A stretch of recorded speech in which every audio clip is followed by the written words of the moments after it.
Hello everyone, मैं advocate माया। जैसा कि आप सब जानते हैं, ये यूट्यूब पर मेरा 8th वीडियो है। ठीक है ना।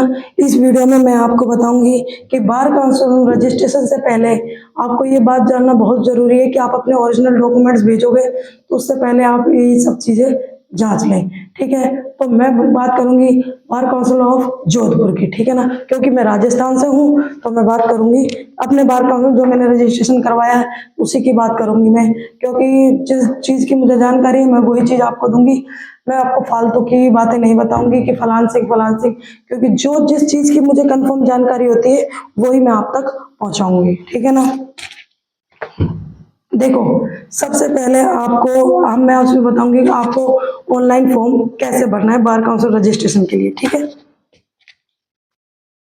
फॉर्म भरते समय आप कोई भी मिस्टेक बिल्कुल ना करें, क्योंकि अगर गलती हो जाएगी तो उसमें डिफॉल्ट आपका ही माना जाएगा। बार काउंसिल को कोई डिफॉल्ट नहीं माना जाएगा। इसलिए कहते हैं जब भी आप फॉर्म भरो उसको उसकी हार्ड कॉपी निकलवा के उसको दोबारा से जांच ले सबमिट करने से पहले। ठीक है ना। तो अब आते हैं हमारे फर्स्ट उसके ऊपर, टॉपिक के ऊपर आते हैं हम। हमारे टॉपिक में मैं आपको सब चीज़ बताऊंगी कि बार काउंसिल का फॉर्म भरते टाइम और अपने जो ओरिजिनल डॉक्यूमेंट्स जाएंगे आपको उसमें क्या क्या भेजना है, और ये कॉपी में आपको सब कुछ बताऊंगी। ठीक है ना। देखो, पहला होता है हमारा इस तरीके का एक फॉर्म। इसमें हमारा क्या, इस तरीके का फॉर्म में हमारे में क्या होता है, ये हमारा एप्लीकेशन फॉर्म है। इसमें ऊपर आएगा आपका फॉर्म नंबर। ठीक है ना। इस कितनी तारीख को आपने डेट भरी है, यहाँ आपकी फोटो। ठीक है ना। और फिर इसमें आपका जो परमानेंट एड्रेस है, ठीक है ना, परमानेंट एड्रेस है वो आएगा बार काउंसिल। और इसमें आपका नाम, आपके आपके फादर का नाम, आपकी मदर का नाम, आप या फिर आपके हस्बैंड का नाम, जो भी आपके, अगर मैरिड हो तो आपके हस्बैंड का नाम आएगा, अनमैरिड हो तो फादर के नाम। फिर इसमें आपके आएंगे फोन नंबर आएगा, आपकी ईमेल आईडी आएगी। ईमेल आईडी के थ्रू आपको जानकारियां मिलती रहेंगी। तो ईमेल आईडी सही से भरें, फोन नंबर भी सही रखें। अगर, क्योंकि फोन पे अगर कई बार ऐसा होता है कि फोन नंबर नहीं मिलता तो वो ईमेल आईडी के जरिए आपके डॉक्यूमेंट जो रिटर्न भेजते हैं तो उनमें आपको जानकारी मिलती रहती है। अगर मोबाइल नंबर गलत होंगे तो आपकी जानकारी गलत जाएगी। और ईमेल आईडी भी सही भरें। कैटेगरी जैसे आप जर्नल हो, ओबीसी हो, एसटी हो, कहाँ के आप रहने वाले हो। ठीक है ना। आपने कौन से मीडियम में, आपने एलएलबी के हिंदी मीडियम या इंग्लिश मीडियम में। ठीक है ना। कितने ईयर की आपने एलएलबी की है, ये फुल डिटेल आपको, कितने परसेंटेज आप कितने हो पासिंग मार्क्स हो। ठीक है ना। ये सब इस वाले सब। उसके बाद देखो, उसके बाद है कि जितनी भी आज तक आपने डिग्री की है, जितनी भी, मतलब आपने 10वीं 12वीं बीए एमए जो भी, एलएलबी, और भी अगर आपने कोई मतलब कोर्स किया हुआ है उससे पहले। ठीक है ना। तो आप उस सारे डॉक्यूमेंट्स आपको लगाने पड़ेंगे और टोटल डॉक्यूमेंट्स आपको काउंट करने पड़ेंगे कि आपने कितने डॉक्यूमेंट्स लगाए उनकी। देखो देखो, जैसे 10th मैंने कितने, कौन से ईयर में करी, कौन से स्कूल से करी, कौन सी यूनिवर्सिटी से की है, और कितने मार्क्स है मेरे उसमें, कितने परसेंटेज मार्क्स चाहिए, और कितनी इसमें परसेंटेज है, कितने मेरे मार्क्स आए, कितने में से आए, कौन से मीडियम से किए। देखो, ये कि 10वीं 12वीं बीए का आपको एक साथ लगानी नहीं पड़ेगी, अलग अलग मार्कशीट लगानी पड़ेगी, जैसे first year, second year, third year की। ठीक है। उसके बाद आपको first year, second year, third year हो गया। उसके बाद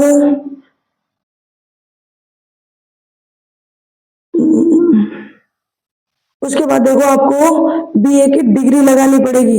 जो डिग्री आपको मिली है उसकी आपको ओरिजिनल डॉक्यूमेंट्स के कॉपी होके लगेंगे। आपको ये ध्यान रखना, ये सारी जितनी भी है, जितनी भी आपने को देखो। उसके बाद मेरी ये बीए की डिग्री की लगी है। फिर मैंने एमए की है, MA first year final year. ठीक है ना। तो मेरा इसमें एक गैप था एमए में 1 साल का, तो आपको गैप सर्टिफिकेट बनवाना पड़ेगा। गैप सर्टिफिकेट लगेगा, इसमें ध्यान रखना। BA MA first year second year हो गई, वो हो गए परसेंटेज, कितने मार्क्स में से कितने मार्क्स चाहिए, कौन सा डिवीजन है, कौन सा मीडियम है। सेकेंड ईयर का भी हो गया ऐसे ही। और गैप है तो इसमें गैप सर्टिफिकेट आपको बनवाना पड़ेगा। ठीक है ना। गैप सर्टिफिकेट आपको वहां से अपने नजदीकी उसमें से आपको वहां पे जाना पड़ेगा, आपके कोर्ट है जहाँ, वहाँ आपको एक एडवोकेट से आपको साइन करवाने पड़ेंगे, गैप सर्टिफिकेट बनवाना पड़ेगा, ठीक है। उसके बाद आपको एमए की जैसे मेरी एमए की डिग्री लगी, वो डिग्री लगी, फिर मैंने उसके बाद एलएलबी किए, फर्स्ट ईयर सेकंड ईयर। देखो इसमें इसमें भी फर्स्ट ईयर सेकंड, इसमें ओरिजिनल अटेस्टेड होंगे, आपके ओरिजिनल डॉक्यूमेंट्स अटेस्टेड होंगे, ठीक है। उसके बाद सेकंड ईयर थर्ड ईयर, ठीक है। तो आपको इसमें भरने के बाद टोटल इसमें पूछे जाएंगे कि आपने ओरिजिनल टोटल ओरिजिनल डॉक्यूमेंट्स कितने लगा। मैंने अपने 14 डॉक्यूमेंट्स लगाए थे, ठीक है ना।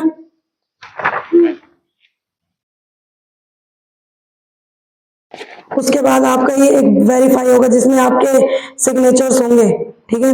आपकी फोटो अटेस्टेड करवानी पड़ेगी आपको।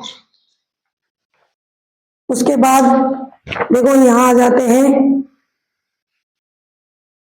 ये आपके जो आपका character certificate good moral chart, ये वाला देखो, इसमें आपको जो दो मतलब जो दो लॉयर के आपको यहाँ पे सिग्नेचर करवा, उनसे वेरिफिकेशन करवाना पड़ेगा कि भाई हम इस बंदे को जानते हैं और इसने एलएलबी कंप्लीट की है। वो आपके जैसे आपके एरिया के कोई होंगे, उनके उनके नंबर लिखे जाएंगे, उनके एडवोकेट के जो उनके आर नंबर है ना, रजिस्ट्रेशन नंबर लिखे जाएंगे इधर, ठीक है, दोनों के। और इन दोनों को आप जो जो जिस भी लॉयर से अटेस्टेड करवाओ, इन दोनों को उनके जो आप उनकी जो उनकी डिटेल फिल करवाओ ना, उससे पहले आप ये जरूर कंफर्म कर लेना कि उन दोनों एडवोकेट्स को 5 ईयर का एक्सपीरियंस होना चाहिए। ये बात ध्यान रखना, अगर आपने ऐसा कर दिया तो आपका फॉर्म रिजेक्ट हो सकता है, ध्यान रखना। ये जरूरी नहीं है, आपको जरूरी बातें जो मैं बता रही हूँ, उनके यहाँ उनकी डिटेल फिल होगी और उनके आर नंबर रजिस्ट्रेशन नंबर उनका लिखा जाएगा यहाँ। उनके 5 ईयर जिनके कंप्लीट हो गए हैं एलएलबी में, 5 ईयर का एक्सपीरियंस, उनको उनसे अटेस्टेड करवाना। फिर इधर आपका एक शपथ पत्र लगेगा, उसमें आपके नाम, आपके माता पिता पिता का नाम आएगा, अगर अनमेरिड है तो पिता का नाम आएगा, अगर मैरिड है तो हस्बैंड का नाम आएगा, आप कहाँ के निवासी हो, आपने 10वीं कौन सी ईयर में की, 12वीं में कौन से में की, बीए बीकॉम या बीए बीकॉम बीएससी तथा एमए एमकॉम कौन से में पास किए। जो आपने लास्ट डॉक्यूमेंट लगाया उसकी ईयर लिखनी होगी आपको कि हमने बीए का लगाया, बीकॉम का लगाया, बीएससी का लगाया, एलएलबी करने से मतलब आपने एलएलबी की है ना, उसमें आपने एडमिशन लिया होगा तब कौन से डॉक्यूमेंट्स लगाए थे, भाई हमने बीए के थ्रू एलएलबी करी है या फिर बाद 12th के बाद एलएलबी की है, तो आपने मैंने बीए के बाद किया तो दो ये वाला लिखना होगा। और फिर इसमें लिखना होगा कि आपने कौन से ईयर में एलएलबी पास की है, ठीक है। फिर यहाँ आपके सिग्नेचर आएंगे और यहाँ शपथ करता आपके यहाँ सिग्नेचर आएंगे, ये फोटो अटेस्टेड, ये अटेस्टेड होगा, ये एक है, वहां से आप कोर्ट जाओगे तो अटेस्टेड करने वाला होगा, वहां अटेस्टेड कर देगा ये। और यहाँ आपके एक ये जो आपको जानते हैं कोई दो बंदे, उनको उनके नाम, उनका पूरा एड्रेस आएगा दो बंदों का, ठीक है। कोई और देखो,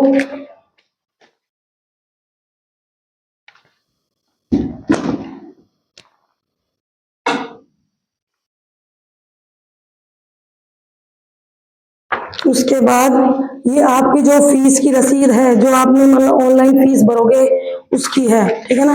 ऑनलाइन फीस भरिए कितनी, देखो हमारे टाइम तो 16,200 रुपये फीस थी, ठीक है। मैं आपके बारे में भी आपको बता दूंगी कि आपका क्या रहेगा।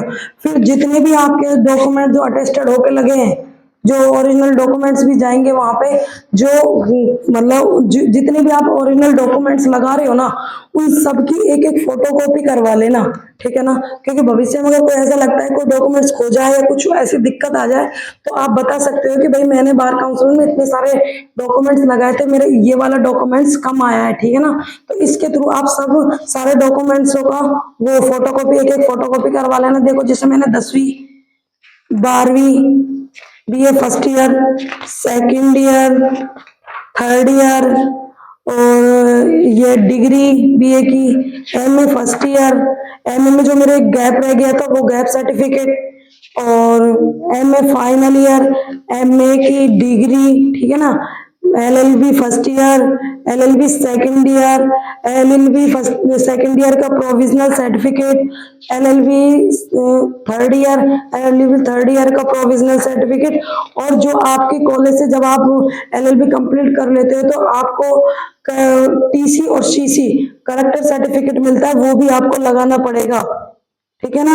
इसमें आपको ये देख जाएगी कि आपकी तीनों भाई आपके क्या करेक्टर रहा है इस कॉलेज के अंदर। ठीक है ना, वो भी आपको लगाना पड़ेगा ओरिजिनल डॉक्यूमेंट्स के साथ। और इन सब की फोटोकॉपी आप रख सकते हैं अपने पास। देखो मेरे कितने डॉक्यूमेंट्स गए थे, मैंने आपको बताया था 14, 1 2 3 4 5 6 7 8 9 10 11 12 13 14। ठीक है ना, मेरे 14 गए थे। तो ओरिजिनल तो मेरे 14 गए थे, जो गैप सर्टिफिकेट लगाया था उसकी मुझे कोई जरूरत नहीं थी। ठीक है ना। और जो वो लगाया था करेक्टर सर्टिफिकेट, कैरेक्टर सर्टिफिकेट की भी मुझे बाद में कोई, वो क्यों अब कैरेक्टर सर्टिफिकेट रिटर्न में आएगा, तो वो तो कॉलेज से भी दे। तो मेरे 14 डॉक्यूमेंट्स हो गए कंप्लीट। ठीक है ना। तो उसकी मुझे जरूरत नहीं थी। किसकी, आप जान रहे हो, मुझे उसकी जरूरत नहीं थी जो मैंने गैप सर्टिफिकेट लगाया था। ठीक है ना। ये शायद मेरे पास एक फोटोकॉपी ज्यादा आ गई है, तो एक फोटोकॉपी ज्यादा करवा ली थी मैंने। तो आप इनकी फोटोकॉपी का बंडल अपने पास जरूर रखें। और जो भी फॉर्म आप भरते हो उसका भी आप एक एक फोटोकॉपी सारे डॉक्यूमेंट्स की करवा ले, ताकि आपको कल को सब चीज आपके पास रहे। ठीक है ना। अगर आपको और भी कोई जानकारी चाहिए तो आप मेरे कमेंट बॉक्स में मुझे मैसेज कर सकते हो। ठीक है ना। तो ये जो मैंने आपको डिटेल जानकारी दी है, इसके आप जरूर ध्यान रखें। ओरिजिनल डॉक्यूमेंट्स भेजने से पहले आपको ये जानकारी होना अनिवार्य है, ताकि आपका कोई भी डॉक्यूमेंट्स कहीं खो ना जाए, या बाहर का अगर कोई उनकी वजह से कोई डॉक्यूमेंट्स आपका खो जाता है तो आप उनको ईमेल के थ्रू या फिर किसी फोन कॉल के थ्रू आप उसको बता सके कि भाई मेरा ये डॉक्यूमेंट्स मिस है, मैंने इतने टोटल डॉक्यूमेंट्स लगाए थे। क्योंकि वो ऊपर पढ़ेंगे, वो उतने ही डॉक्यूमेंट्स आपको रिटर्न करके भेजेंगे।